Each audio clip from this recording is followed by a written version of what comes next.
understanding and trust that they've built with your family is essential. And then a piece that comes from that, or another step that comes from that, is, like you said, creating that family mission statement, and consider how each different family members' views help create that mission statement and nurture each part of the different different pieces of family capital. And that family mission statement, I've seen, maybe it is just one statement or it becomes more of a mantra, or in some cases, it could be a page, 2 pages, 3 pages long, where it's addressing explicitly different aspects that are important to the family. So I think that all of those different pieces help create unity in the family. They create trust and transparency and a strong, deep relationship with the team that you built to help with every different aspect. It gives family members a sense of purpose, fosters goal setting, promotes healthy discussions within the family around family government responsibility. And then also from there, I see families often have family meetings. Maybe it's once a year, maybe it's quarterly, maybe it's a broader family, maybe it's an immediate family. But having that family office or financial advisor there to help structure those meetings, to help guide the meetings, to help act as a mentor in those cases, especially because many family offices and financial advisors have experience in this area. I think that really helps make sure that they're as productive and efficient as possible. And also, I hate to say this, but it also helps with conflict resolution, because a lot of times family members only hear what they want to hear, or they aren't really making the connection of getting to that broader goal or resolving an issue in a healthy way. And sometimes having kind of a mediator there to help bridge the gap can be essential to getting to the next step or finding progress in that family meeting. Yeah. Again, the buffer, right? Like, Exactly. sometimes you need somebody outside or a third party that's a mediator or a neutral ground, where people can come together and discuss ideas and work through whatever the frictions are to make sure that there's continuity. Like, the other thing that one of the main components of family offices that we've worked with, and one of the things we look at frequently, is like long term. I think many people, that maybe haven't managed large amounts of wealth as of yet, are thinking, year, 5 years, maybe even up to 10 years. But at a family office level, it's more of a pantheon, 20, 50, 100 year um, outline of what you want to do across multiple generations in order to be able to preserve and grow the wealth and do the good that you want to in society with the money that you come into. So, any particulars there or frameworks that can help people that you found? Yeah, no, that's great. That's such a great point to bring up. And I was thinking about that even leading into this podcast. A key to success in multi-generational planning is exactly to your point. It's not in a vacuum. It's not in 5 years. It's not in 10 years, but you're really looking out to a longer time horizon of 20 years, 50 years, 100 years. And I think you sort of alluded to this in the beginning of our discussion. Education is going to become financial education, family education is going to become a critical piece of this, because 50 years from now, you're not going to be running the family. You're not going to be running the family business, but it's going to be the generations and the how the family functions that's really going to guide how the next generation handles things. And so I think family education and financial education up front is absolutely critical.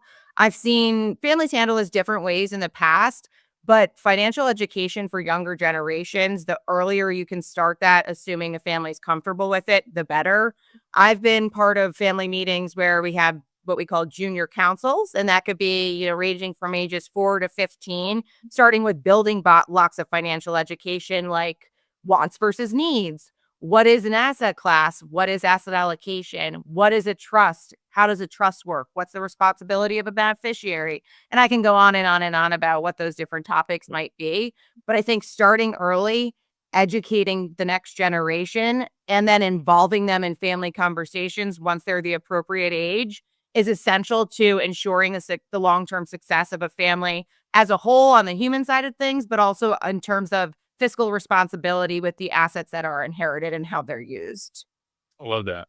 Yeah. I think, you know, transferring principles, core values, and beliefs to the next generation is essential. It's rags to riches and back to rags in 3 generations. There's mantras across, all parts of the world that kind of allude to that same situation where the first generation comes from, humble beginnings, grows a substantial amount of wealth. The second generation got to see a little bit of that, and so they're able to maintain it. And by the third generation, they become entitled, and they tend to make poor choices and eventually, lose the family's wealth. We saw that with the Vanderbilts. Yep. And that's why family office really exists. And there's been the DuPonts and the Rockefellers and many others in the early 1900s that have been successful at implementing this structure to be able to maintain their wealth over generations. So I'm going to spin one for you. What kind of separate of the family office topic, what are you most excited about here in 2026? That is a loaded question, but I'm honestly pretty excited about widespread adoption. And I know that this might sound like a plug for DWP, but I'm being completely honest. This is not at all. I have my background, like I mentioned before, is entirely a traditional asset management, and obviously with a slant toward crypto. But I think seeing legislative adoption, legislative action, widespread institutional adoption, the rollout of these ETFs, an entire change to the financial system and market and infrastructure, creating efficiencies. I just think it's going to be game changing, not just this year, I'm literally getting goosebumps as I talk about this, not just for our generation, but it's going to be like the internet of the financial system. So think back to the 80s and 90s, what happened with the internet. We're in a space right now where that's going to happen to financial markets. And I am just so excited to see what happens in that space and how it translates to even the traditional asset side of things, because it's going to affect every single person, high net worth, not high net worth, invested in digital assets, not invested in digital assets. I think that's going to be the talk of the next 5-10 years, and certainly the next 6 to 12 months. I know that we have some talks next week in the Senate just about the Clarity Act. So really excited to see what happens there. I believe it's next Thursday. And DWP is going to be putting out just a quick little piece on that after we get some clarity around how that meeting goes. But just really excited to see what happens in that space and how that will change just the entire infrastructure of the system. I'm just really, really excited about that. Yeah, it's going to be fun to be a part of. Oh my gosh, absolutely. Yeah. It's once in a lifetime that you come across this kind of stuff or that you get to experience it real time. And so we're all lucky to be in this situation right now. Yeah, it's definitely a wild time to be alive. And if you're watching this and you have an allocation to crypto, no matter where it is, you're probably better off, or at least have a better understanding than the majority of the public on what's actually happening. I don't think Absolutely. I don't want to say any, but the majority of the public, I think, has no idea that all of this shift is actually going to take place in the near future after this legislation's put in. So, Definitely. as people watch this, if they want to reach out to you or the team there at DWP, what's the best way for them to do that? Yeah, you can go right to DWP's website and there's a contact submission form. And so you can reach out to us that way. I'm always available. You can reach out to our support team as well, support@digitalwealthpartners.net, and they'll get you in touch with an advisor. You can have a complimentary meeting initially just to speak with us. If you become a client, obviously can continue conversations with your dedicated investment advisor, but you can also just reach out to us to do one-time paid for consultations. We're more than happy to do that.